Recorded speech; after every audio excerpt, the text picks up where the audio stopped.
ওই গে মা, বল গে মা বাজার থেকে এলো। না আমি এগুলো কথা শুনবো না। কেন কি হয়েছে গে মা? তোর সাথে একটা কথা আছে, চল চেয়ারে বস। কি হয়েছে গে মা? তোর বউ জ্বালাতন সইতে পারি না। তোর বউ আর খুব তোর তোর ঘটনা ঝাই দিতে গেছিল তো খুব হাই গাইল দিলে ওই করলে ঝাই দিতে দিলে না। এগুলো কথা শুনবো না বেটা, একটা মডেল সাথে দেখলে যে বিচার করে দে। আজকে দিনটা থাম গে মা, ওকে বুঝিয়ে পড়ছি আমি। না আমি এগুলো কথা শুনবো না, আজ বিচার করে দিতে মডেল সাথে দেখলে। ঠিক আছে আমি ডাকছি মরক স্যারকে।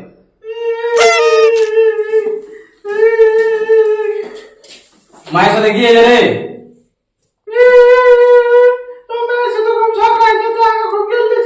ঠিক আছে একটা মরক সাথে ডেকে এই বিচারটা করে দিবে এসে।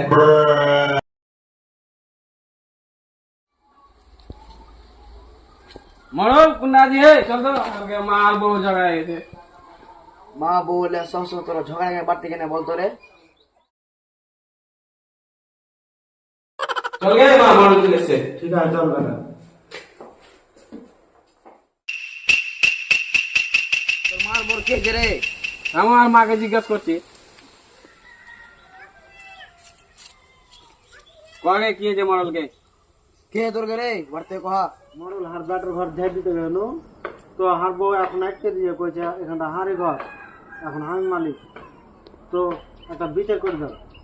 ওকে ডাকো, তোর বর মুখ থেকে শুনি আমি। যাও। ঠিক আছে আমার বউকে ডাকছি। কথা কইলে সত্যি না মিথ্যা? সত্যি, যেগুলো কথা কইলে সব সত্যি। রে কয়া একটা।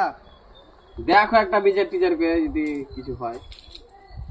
তোমার তো লাখখানা ধরে ক্ষমা চাইলাম। আম্মা আর ভুল হয়ে গেছে। ঠিক আছে ক্ষমা করে দিলাম, এবার যেন না হয়, এবার থেকে ভালো করে দেখাশোনা করে চলাচল করে।